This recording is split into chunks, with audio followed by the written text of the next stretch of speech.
so T-Bait chapter 430. Now I got some thoughts about this chapter.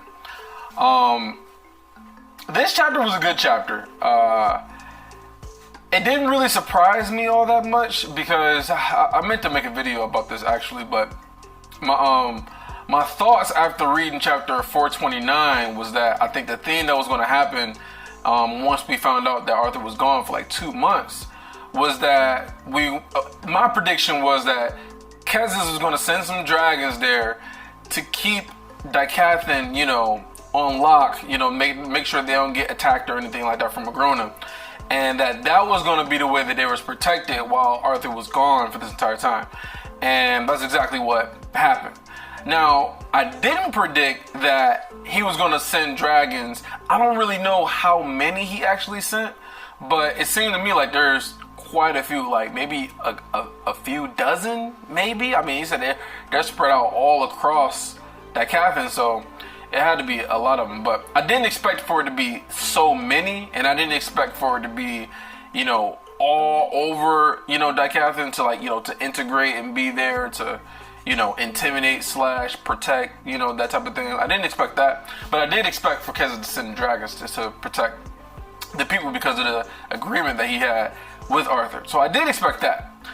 But some of the things that happen in this chapter that kind of sticks out, I'm kind of going to hit on some points. Now, Chol actually acknowledged that Arthur is actually stronger. Now, because of everything that happened inside the, the ether realm, that's what they're calling it. Because of everything that happened inside there, Arthur never had a chance to actually look and, inspect his actual other layer that he put over his core.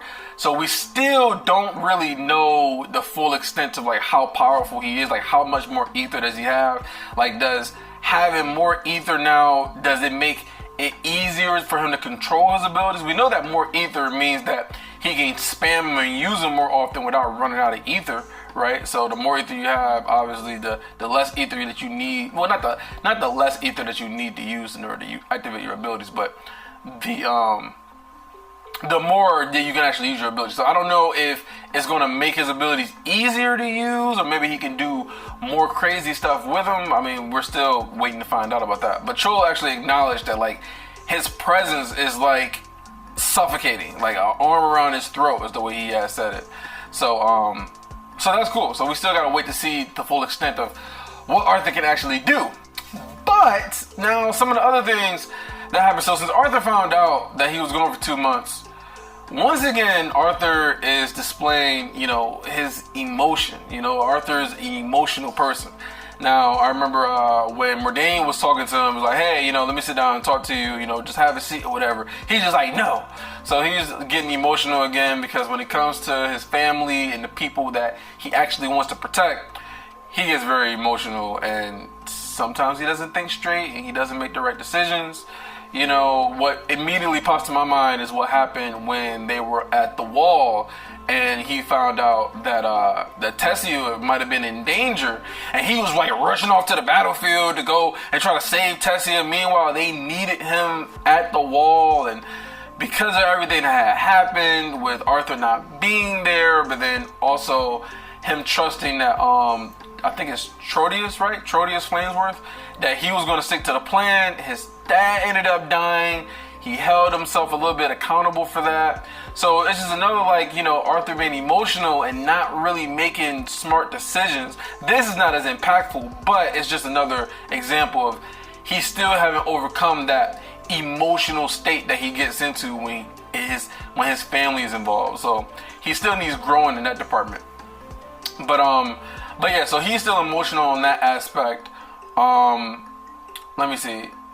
I want to know really how many dragons did Kessis actually send there. So another thing that makes me think about too is how many dragons are there? The actual race of dragons. How many dragons are there? How much battle power or military power, whatever you want to call it, how much does Kessis actually have? In the threat of Agrona and everything else. Is he just using it? Is it dragons the most powerful, or is it just like all the other races, you know, like how the Pantheon race, and you got Aldir being there fighting for him. Does he have like other people from other races that are all there to like help fight? So even though they don't get along with the Phoenixes, maybe it's the Phoenixes. Maybe they may have 1 or 2 Phoenixes there. Maybe they might have some other races there with him that, you know, that fights, you know, on his behalf or whatever. So I'm really curious to know how many actual dragons they actually have. I know they said it's rare when the dragons give birth. I remember them talking about how he said that was rare. That doesn't happen very often. That's why he only has 1 daughter, as far as we know, you know, with how long he's been alive. But yeah, so I'm curious about that. Another point, Arthur talks about how he doesn't know whether or not he can convince his people that the dragons are more of a threat. They're more dangerous than they are as like protection. Now, this is just giving me another example of how Arthur, he really needs to like, I guess, like dive into this like authority role. Like he really needs to take charge and just be that authority figure. You know, he has the wisdom, he has the strength, he has the clout, like he has the experience from being king before. Like you have everything you need. Like why don't he just jump into it, take charge, be like, listen, I'm gonna be the one that's in charge. You know, Virian's gonna be like my advisor or some shit like that, right? But he's the one that's gonna be in charge. He's the one that has the agreement with Kezis. He's the one that's the most powerful. He's like you know, like he just needs to take that role and just jump in and just be the leader, be in charge. Like he kind of sort of does it. Like he gets the respect like by default because of who he is, but he really just needs to dive into it, you know, because it would just make things easier. Things will flow easier. There would be less like conflict and, you know, indecisiveness. It's just like, oh, who's in charge? Arthur's in charge. Like that, you know, we're waiting for Arthur to come back. Like he's already kind of in that role by default, but it's just not really on paper, you know what I'm saying? So he just really needs to dive into it and just take charge and accept the responsibilities and, you know, everything that comes with being in charge. People are going to die, you're going to be responsible, you know, like that's just part of what comes with it. He just needs to, you know, just accept it at this point. So when he talks about whether or not he can convince the people that the dragons are actual threat, like you should be able to, no problem. Like you have the clout, like everybody, they look at you as like some sort of like deity anyway. So it's just like, just tell them and then they should be like, oh yeah, we're probably right. You know, the dragons tried to kill us, you know, Aldir, you know, because sent Aldir to wipe out, you know, Aerolith, or not Aerolith, but shit, I'm forgetting the name. But you know, to wipe them out and shit, right? With the World Eater technique and everything. I'm pretty sure I remember the name. But anyway, so yeah, so he should be able to do that. That was one point I had wanted to make. What is another thing? Okay, Ren, right? So Ren actually, his reaction to Aldir's death, I don't know. Like, to me, it kind of seems like it's a little bit underwhelming. Like, yeah, he was pissed. You know, called him a lesser and whatnot. You know, I wish I would just, you know, left you twiddling your thumbs at, you know, the crater or whatever. Like, he was pissed about it. And I remember he said that his glare, you know, could shatter, what was it? Like, not steel. It was like granite or some shit like that. I mean, I don't know. I expected him to be like, to like grieve more, you know? To maybe like have that be a reason to have him like be conflicted about whether he's actually going to go with Arthur or not. That was kind of what I was expecting, but he just kind of just like, you know, was pissed or whatever, called him a lesser, and then, you know, Arthur was just like, you know, don't mistake necessity for forgiveness when you was talking about, you know, working with Kezis or whatever. You know how Ren was saying how oh, you can forgive the person who gave the order but not the person who actually, you know, initiated or, you know, acted on the order or whatever.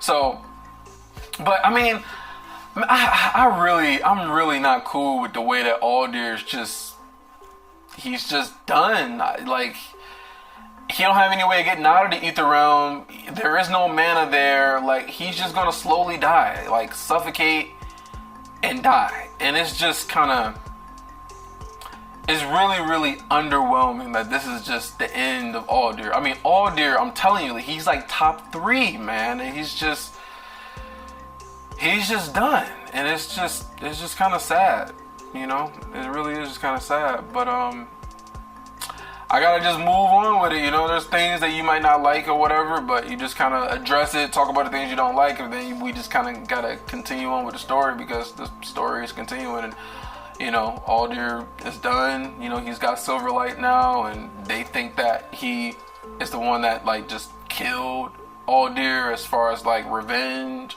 or justice for everything that he had did to I can't even think of the name. I keep thinking of Aerolith, but I know it's not Aerolith. But anyway, so yeah, I'm still kind of just underwhelmed with the whole Aldir situation and how he's just kind of out of the story.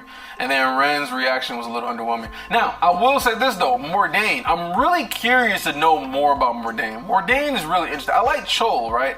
But Mordain is really interesting because I want to learn more about his personality and like what really motivates him, what drives him, what is his actual goal. Like, is it really just to hide out with the people for, you know, thousands of years and like whatever happens, happens? He did mention that the dragons are still his enemies as long as Kessis rules over them. So maybe if Arthur wins this war and everything and, you know, Kessis is no longer in charge or he's dead or whatever, maybe then he'll come back to Ephiodus and, you know, leave the hearth or whatever. So I don't know, but his reaction to Aldir dying is kind of like, you know, it is what it is. You know, we just got to accept it and move on. You know, they're going to, you know, be sad because we lost a great warrior, but then your people might be ecstatic, they might be happy, they might celebrate because, you know, it's more like justice for what he did to, you know, the elves and everything. So he's just kind of like, it is what it is. I guess he didn't really have that much of an attachment to Aldir. Maybe he didn't know him that long or whatever. I mean, I don't know. I'm pretty sure Aldir was around before he got banished and everything, right? So yeah, he's kind of just like, it is what it is, you know, no big deal. So, you know, still waiting to learn more about Mordain. What's another thing I want to hit on? Okay, so Mordain talked about Sylvie, right? So Mordain talked about Sylvie, right? So Mordain talked about how Sylvie, how she is going to be drawn into 3 different directions. How she might be drawn by Kessis, she's going to be drawn by Agrona, and then you also got, you know, her loyalty with Arthur. And so, you know, talk about her being manipulated and whatnot. And this is a really cool, like, I can kind of picture in my head when, you know, Sylvie's talking to Mordain, and then Arthur pulls up on the side, you know, and put her hand on her shoulder, and then Regis pulls up on the other side, and we just like got the whole team, the fucking, they're not even a duo, but the trio's here, and you know, they just kind of side by side, like, we ain't gonna let that shit happen, we ain't gonna let nothing happen to Sylvie or whatever. And I just thought that was cool.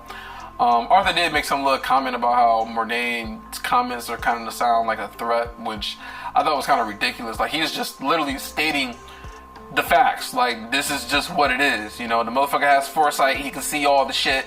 So he's just stating things factually. So I thought it was stupid for him to say that it was more of a threat. Like, it ain't no threat.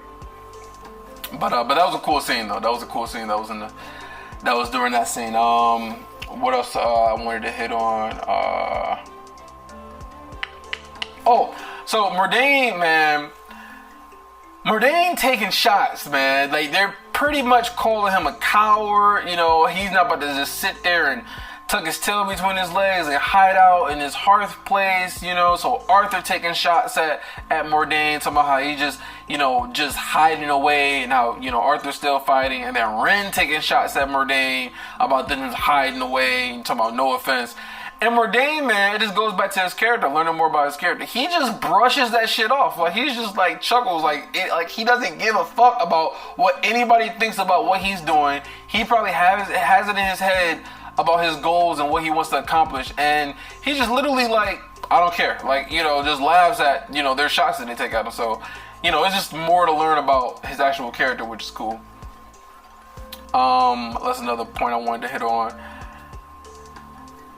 One thing that kind of stuck out to me was that when Mordain, you know, when Chol finally, you know, left with Arthur, and we know that Ren's leaving with Arthur and everything, and they're heading back to Decathlon. So when Mordane was like, I'm trusting you with Chul, one of my own, and it's not something that I take very lightly or whatever, Arthur didn't even really acknowledge what he said. He was just like, I'm trusting you with one of my own. It's not something I take lightly, and it's not like what do you say? It's not trust that I take lightly or duty that that he takes lightly either or whatever. And Arthur's just like, goodbye, Mordane. Like, he didn't even acknowledge that he's like trusting him. It's like he just don't give a fuck, I guess. He's just kind of like, whatever, like he's here to fight and we can use him, and so, that's that. And so I thought that was kind of interesting. The fact that he just kind of, I don't know if it really means anything in the long run, but I thought it was kind of interesting that he just kind of didn't acknowledge what Mordane even said. He just like, goodbye. And so the last part, when, all the dragons and stuff show up, and they're being, suspicious of Arthur, where you been or whatever. And then Sylvie comes in, wisdom, she still has the wisdom. She's probably gotten a little bit more wise, I guess. But she kind of like already knows how to like handle this whole situation. Like, I'm Lady Sylvie, you're being disrespectful, yada, yada, yada. I'm not about to just come with you and stuff. But it was one thing that had happened, where she like closed her eyes, and then Arthur was like, what's wrong? And she said something about how, it was just some more of the backlash from the reincarnation. I have a feeling that she wasn't telling the truth, that there was actually something else that happened. Now I'm gonna take a guess. I'm gonna take a real guess. Now, remember when Agrona actually, it's still kind of crazy if you go back and think about it, how Agrona actually took over and possessed Sylvie's body. Even when she was in her human form, he took over and possessed her body and was able to stay there for a limited amount of time, and there was like nothing Sylvie could do. Like, she was just like in like her dormant dream, state or whatever. And so I'm thinking that maybe Agrona tried to do the same thing once like she kind of got outside into the Beast Glades, and like maybe he got some sort of signal where like, now he's aware that Sylvie's actually alive. And so maybe he tried to do something, and she like, used, cause she's a little bit older now, more experienced and stuff like that. She used more like resistance to like resist being taken over. It's still crazy how fucking Agrona can even do that shit in the first place. Like, that is still just kind of mind blowing to me. But I have a feeling that was what might have happened. I could be wrong, but I just don't think she's telling the truth just because of the way that it like so quickly like, it's just the backlash from the reincarnation. Like, it was like she really had to like focus and close her eyes to like stop whatever was happening. So I don't know if that's gonna get brought up later in the story, but just something I took a note of. And the last thing I was just saying is about Chul, man. Chul, I'm really liking Chul, man. Like, Chul wants all the smoke, man. He is just ready for the smoke. Like, anytime. Like, I'm ready. Whenever you ready, you want to do some shit. Like, let's get down. Like, he's ready for the smoke. He one-shotted that one mana beast. Like, no big deal. One-shot your ass, and then he's like, you tell me to attack, I'm ready to attack. Like, man, he just wants all the smoke. And so I can see Chul just wreaking havoc on the battlefield, man. So Chul is he's kind of steady going up as far as, the arrow shooting up, the green arrow shooting up for Chul. But, other than that, this chapter was good. It wasn't a whole lot that has surprised me. Like I said, I kind of expected the dragons to be the reason why Decathlon didn't get invaded or anything like that while he was gone for those 2 months. But no, it was a good chapter, man. What else would I want to say before I go? So I do want to make some more videos. I still kind of want to talk about even the last chapter with Cecilia and Tessia and that fucking shit fest that had happened. But I know I've been a little bit delayed and late on videos or whatever, but I'm gonna get this one out though before the next chapter comes out. I should have a review up for that chapter at some point. I'm not about to make any guarantees or any promises or anything like that because it's been kind of really random as far as like when I be posting. But I appreciate y'all sticking around though. You know, like the video and shit. You know, help out the channel, try to get it to grow and shit. I've been doing this for, I think it's been almost a year, or it's probably been a year, some shit like that. So still trying to grow, still trying to get more eyes on the channel. But I appreciate you guys sticking around, listening to my opinions about T-Bait, and I'll check you guys out in the next video. Peace.